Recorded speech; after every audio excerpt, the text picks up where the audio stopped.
Lock in, scrub up, and join us behind the red line. You're listening to First Case, a perioperative podcast bringing you exciting interviews, engaging discussions, and innovative solutions that are changing the way patients receive surgical care.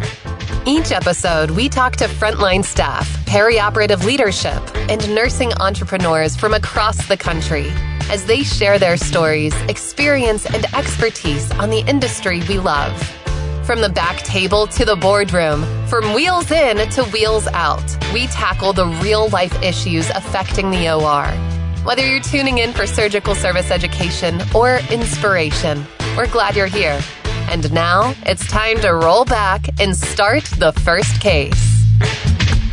Welcome to First Case. You're listening to episode 5 of season 14, and today Chris and I are going to be talking about the whys of patient positioning. We've all heard the horror stories or personally seen the injuries when patients have been positioned incorrectly, and a lot of times these injuries could have been avoided if we would have just taken the time to make sure that our patients were positioned properly.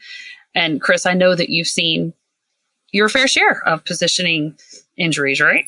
Oh my goodness, yes. And so many times it's just those little nuances that had you just taken 2 seconds to check, the lateral portion or the posterior portion or just that one thing that it would have been prevented. And that's just the saddest thing because surgery is just hard on our patients to begin with, right? Mm-hmm, absolutely. And yeah.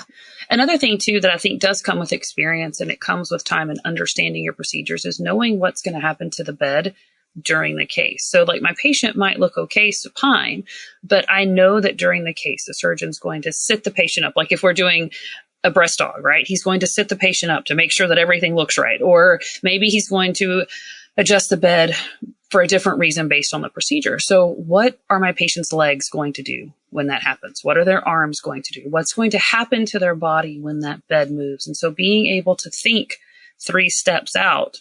Yes, my patient looks good supine right now, but when this bed moves, what's going to happen? To be able to think through all of that to make sure that your patient's okay, because I will be the first one to admit that I did not think through that one time. And I had a patient's leg fall off the side of the bed when we moved the bed, and I about died because I was terrified. Like, oh no, her leg fell. So let's go fix this, and you never want to find that out at the end of the case when you pull the drapes off that a limb has been hanging off the bed for who knows how long. So that's why we talk about this, Well, and there are other instances too where, I was a trauma scrub.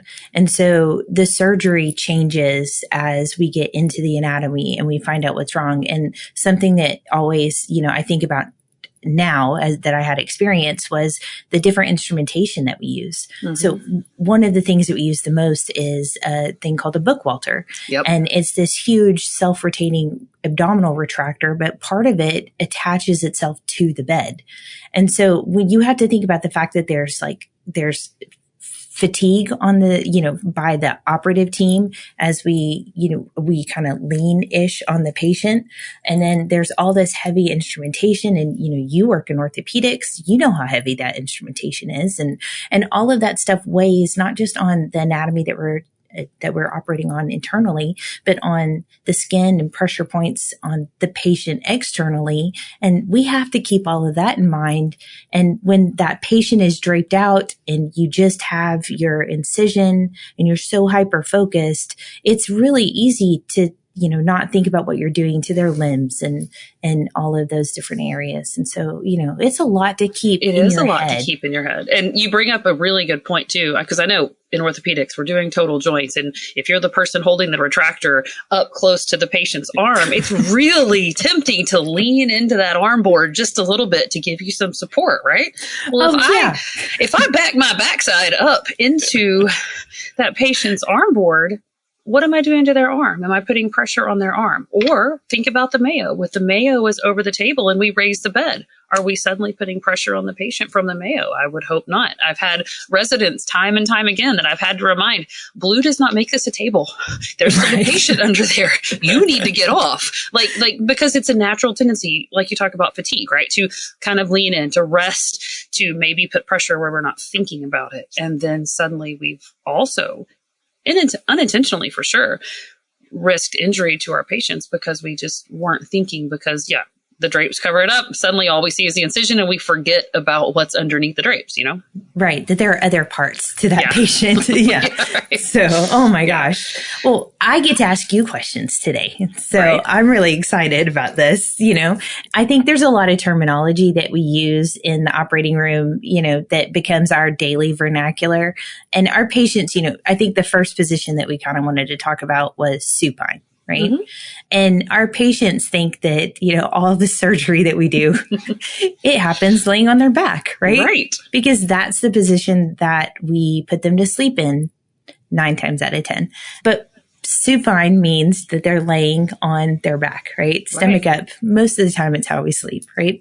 But there are so many other complications that come with patient positioning in supine. And so what are those things as the nurse?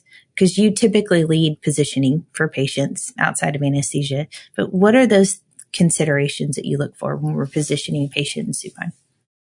So when your patient is supine, it's one of these things, I think it almost just comes naturally after a while after you've been doing it, because you can look at your patient and you're like, hold up, I need to make sure that that's padded. I need some foam. Hold on.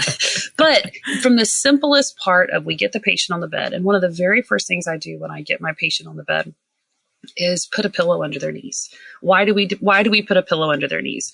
Because it takes the pressure off their lower back. More and more, our patients are bigger, which means they have more pressure anyway, and you can alleviate some of that pressure on their back if you put a pillow under their knee. But even if they're not overweight, it doesn't matter whether they're overweight or not. When you lay completely out flat, very few people lay that way, or they have the ability to bend the knee if they want to take some pressure off. So putting a pillow under their knee is just a way to help alleviate pressure under their back and make sure they're comfortable.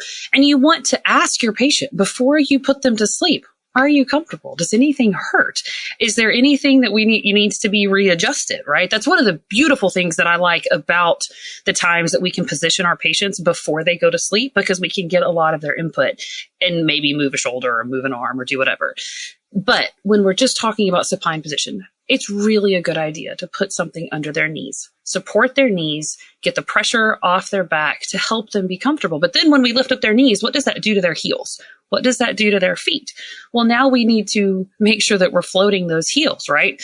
Pink foam or some other kind of foam is great. Tear some off, fold it up, stick it under their ankles, and now their heels aren't on the bed and life is good, right?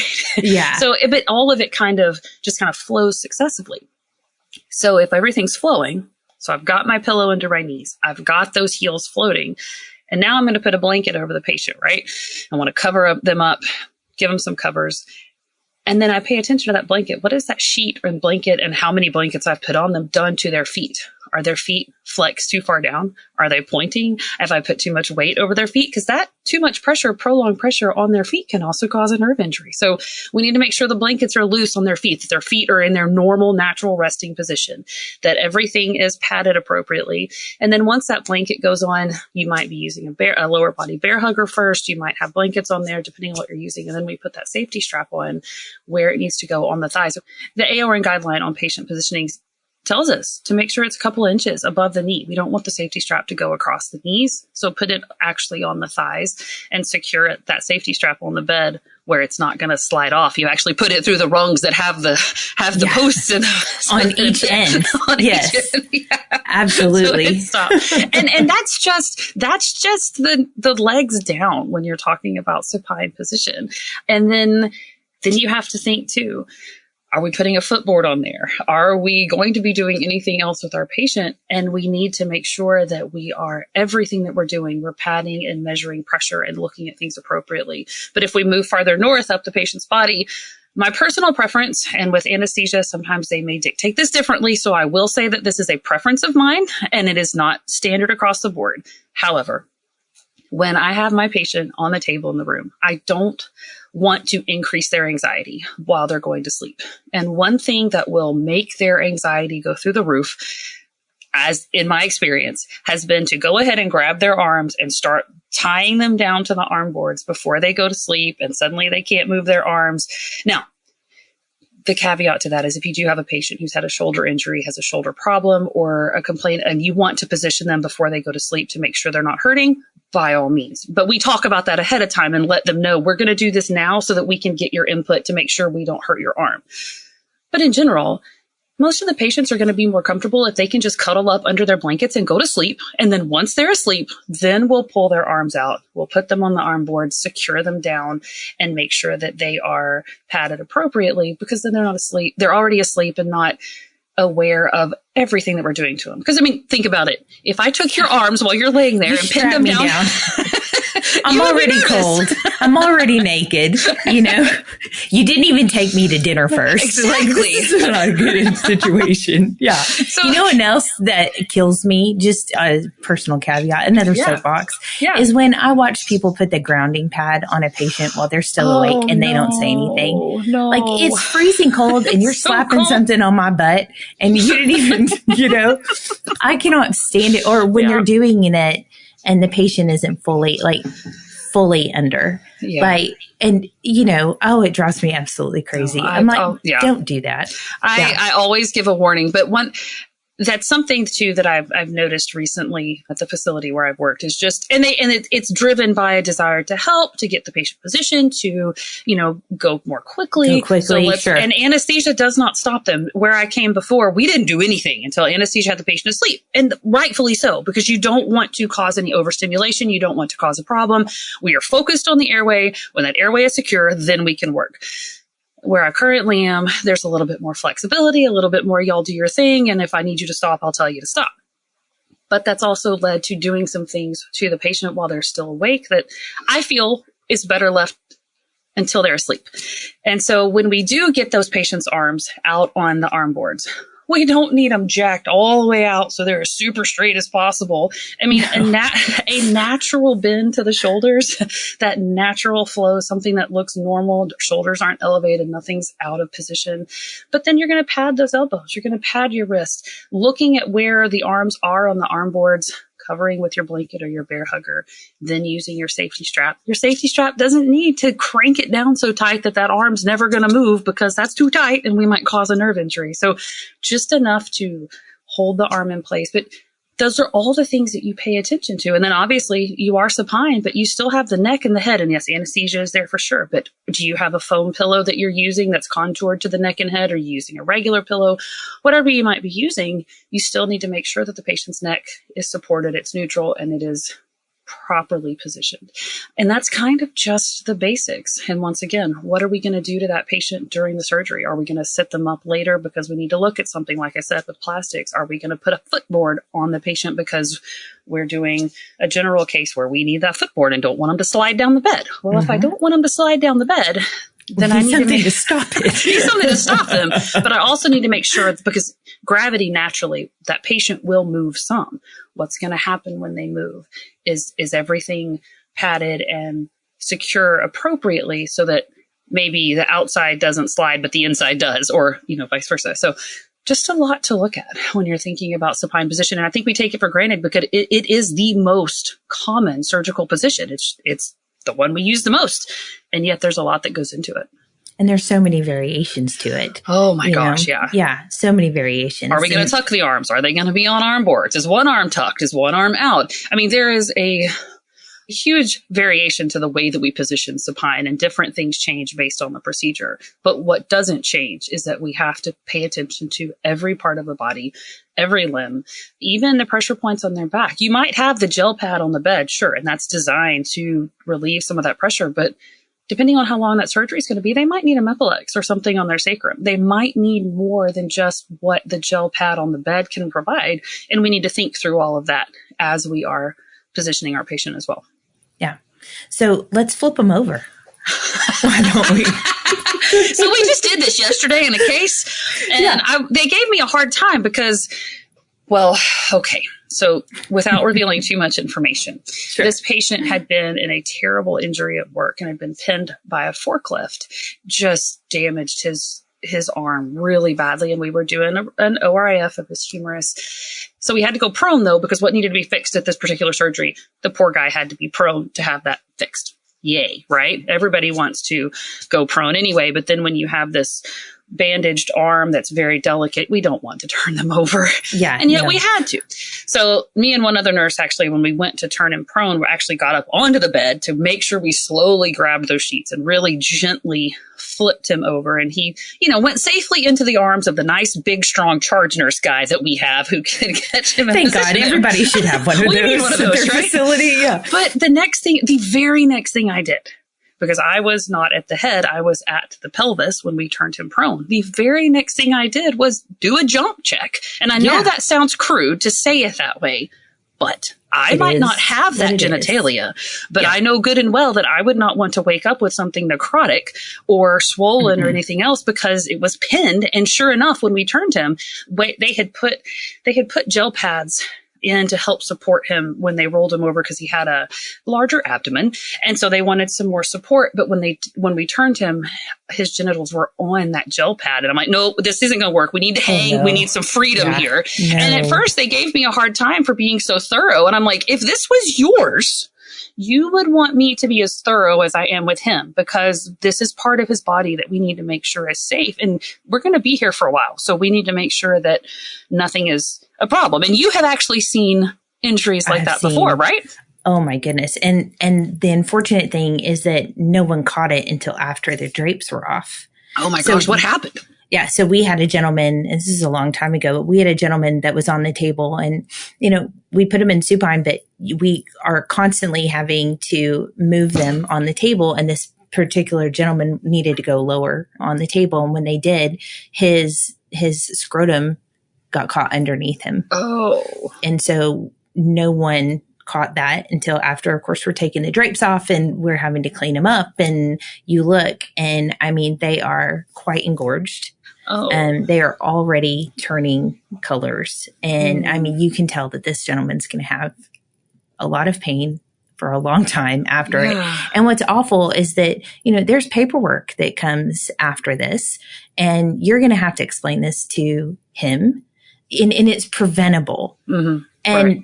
And that's the worst part, is because not only are they going to have to recover from the surgery, and you just look at it and you're just like, why didn't we pay attention? Why didn't we see it? And a lot of the times when you're the person who comes in after that patient's been draped, which, when you work an off shift, and a lot of times I'm a closer, like that's what I did. Right.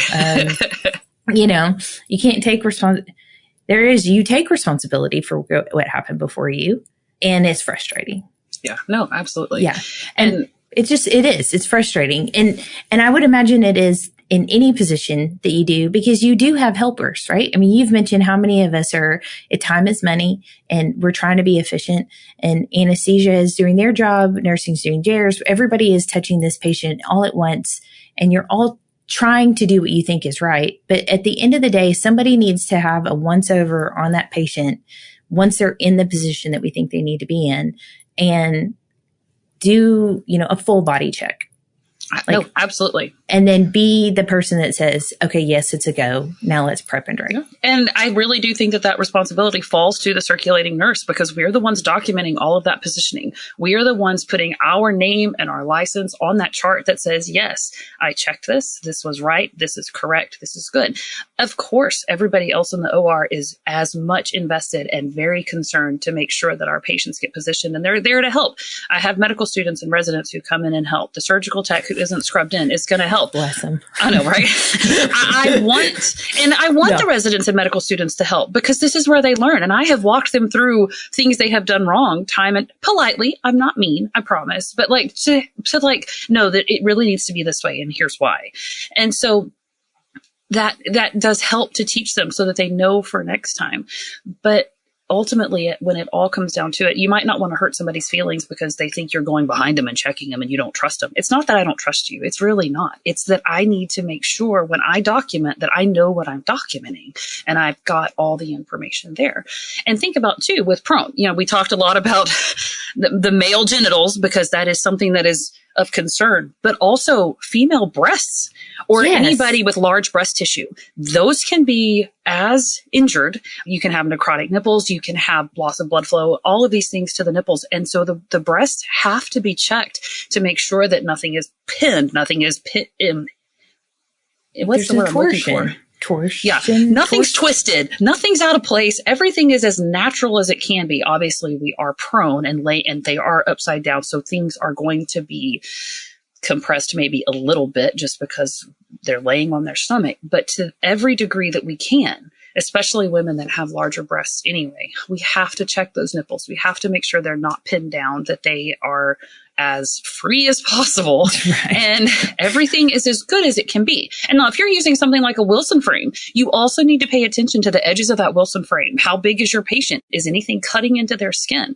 If you're using gel rolls, are your gel rolls positioned correctly? And are your gel rolls strong enough to hold up the patient that you're putting on them? Because if you, some of these gel rolls, you turn a patient over on them and I feel like they just go flat. They flat. Like, well, this is not doing me any good. Well, and have you also noticed some of these gel rolls are older than you and I combined? And when you look at them, these gel rolls are cracked. Like the inside, gelatin is cracked. And tell me how that doesn't cause pressure points and sores when they're laying on that. And you have to wonder, like, just because the external membrane isn't cracked and therefore, it's still considered something that can be decontaminated, like, how is that actually helping our patient? And why aren't we calling attention to that? That's a great question that I do not have an answer to, but it does fall into the constantly being aware of the positioning equipment that we're using. And is the positioning equipment that we're using in working condition in a manner that can be used safely on a patient? And if you think it's not, then don't use it. And as we think about prone position too, because this is about all we're going to be able to cover before this conversation ends. But listen, I have run into it time and time again with patients going prone. The very next thing that people in the room want to do is put a pillow under the patient's thighs or like under their knees, because they're thinking of pressure on the knees and they're padding like under their thighs, or maybe they're trying to pad where their thighs come down on the curve of the Wilson frame. But listen, just like when a patient is supine and you put a pillow under their knees to take pressure off of their back, when a patient is prone, if you lift those legs and get them out of proper alignment, you are putting pressure on their back in an unnatural way. And so I have had to educate time and time again that no, we don't want to be lifting these knees up and putting this pillow under these thighs, and then suddenly the leg is not naturally hanging. So you want to look at your patient's body. Is their leg naturally following the contour of their body, coming down normally? Yes, they make flat gel pads that you can put on your bed to add extra padding to a patient's knees. If you need to put a small thing of foam under their knees just to ensure that pressure point is padded, by all means. But what you don't want to do is hyperextend those legs to get that back out of natural alignment, because all you're doing is causing injury or potential for injury by how you position them. I can just imagine compressing that lumbar spine too. Ow! Like, I'm thinking of the yoga poses. We talked last season about yoga, and I can't. It gives me nightmares. So the idea of my back being that arched, torqued, no, we're not getting out of that position easily. It's going to hurt. And I think there's a lot of value for any educators who are listening to this. I think there's a lot of value in taking your Peri-Op 101 or your surgical tech orientees or any of your new OR employees through the steps of positioning these patients and position them in these positions. Because once you feel your legs out of alignment and your back hurting because you were prone and somebody jabbed a pillow up under your thighs, you're not going to do that to another patient because you understand that that's not cool. Okay. Every one of my students has to go and be positioned and position each other in these as a part of our lab. And when you watch them do it, and you're like, now you know. Now you know. And you're awake. Right. Yeah. Right. So that's the other thing. And you're awake. And so if we move down the patient to just wrap up prone positioning, since we're finishing this conversation up, but if we think about it, you've got your knees, they are going to have pressure on them for sure. So a thin gel pad, small foam, just nothing that hyperextends or torques the back. But then when you move down, it is perfectly normal to put pillows underneath the shins, because then you're lifting the back part of the legs up, which is also helping with the back, keeping the shins off the bed. And then it naturally floats your heels. You don't want to have the patient's toes smashed into the bed. You don't want the feet being flat on the bed. So if we put a pillow, sometimes two, underneath a patient's shins, it naturally floats the heels. The toes aren't touching the bed, and everything is nice and happy. And then you can, you cover them with your blanket, bear hugger, all that stuff. Put your safety strap. It might go across the thighs. It might go across the shins, depending on where the safety strap needs to be. But then also, this might not be approved patient positioning, but sometimes tape also gets employed just to make sure, because we are prone. Patient might have larger legs. We don't want the legs to fall off the bed. So just don't ever tape directly to the patient's skin, for the love of God. Make sure that there's something there. And obviously, we're not supposed to use tape. I do have to say that, but I do know that tape gets used. So if you are taping, protect that patient's skin, and don't do it too tight. Like, you need to make sure it is not compressing the patient's limbs at all. But the other thing too with prone position is the risk that we run of blindness when our patients are prone, and a prolonged position, prolonged prone procedure. And the American Society of Anesthesiologists has a task force on perioperative visual loss, and they consider procedures to be prolonged when they exceed an average of 4 hours. And so to think that they have a whole task force on vision loss, is scary, but needed for sure. Yeah. And I actually had an anesthesiologist. I guess. Yeah. Well, an anesthesiologist told me early in my career, he was talking to me about the dangers of prone positioning and the risk that you can run of vision loss with prone positioning. And he was telling me about a patient who had back surgery. She'd been prone for a while on, Jackson table, some type of table that kept her prone for a long time. And then she's in recovery. They think she's doing great. Her vitals are fine. She's sitting up, whatever. And he goes and talks to her and asks her how she's doing. She's like, well, I'm doing great, but I wish I could see. And she couldn't see at all. And of course, I don't have any other follow-up to this story other than this little nugget that he told me. So that doesn't help us feel better. But it's terrible. And so when you realize that risk and you think about the dangers to your patients, one, it makes you terrified to ever go prone in surgery. But also you think about, what can I do to ensure that my patient has the safest experience?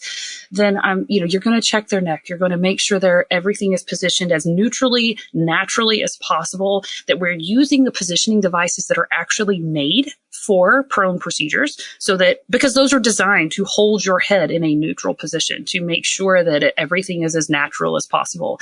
And then remembering too, think about your shoulders, think about brachial plexus injuries, think about all of the ways that we can damage nerves with our arms when we're positioning those arms, because those arms end up going over the patient's head, but we need to move the arm naturally when we do it. And we need to pad. And once again, that lovely Wilson frame, the corners of that Wilson frame can cut into your armpit. Something fierce. Absolutely. Let's pad that. But also remember still the contour of the body, the natural curve of the body. Pad those elbows, make sure those hands are natural and neutral, and work with your anesthesia provider, because this is not all just on anybody else in the room. Your anesthesia is right there with you, and they're going to be paying attention to that airway. They care.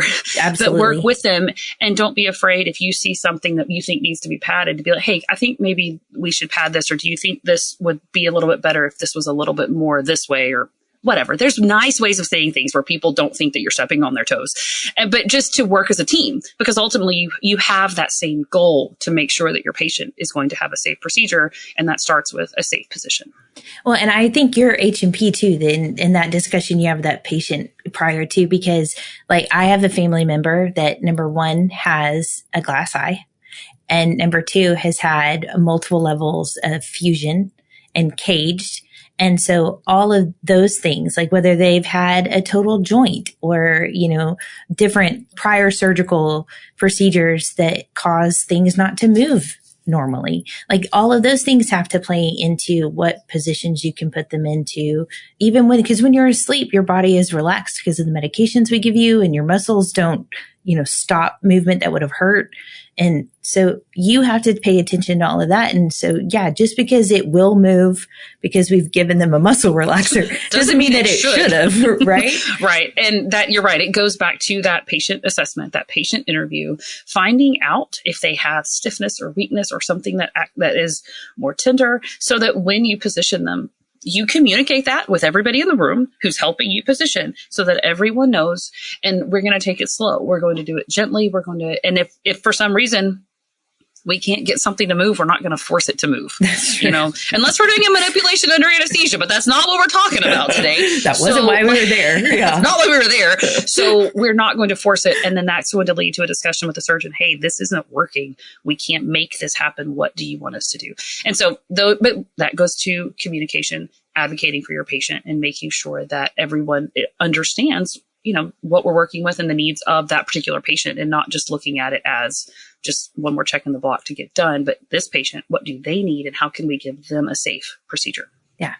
Oh, so much good information, Melanie. I hope somebody takes at least 2 or 3 of these tidbits and puts them into practice, but then also communicates them to others. Yeah. So how are we going to wrap it up? Maybe that's how we should, right?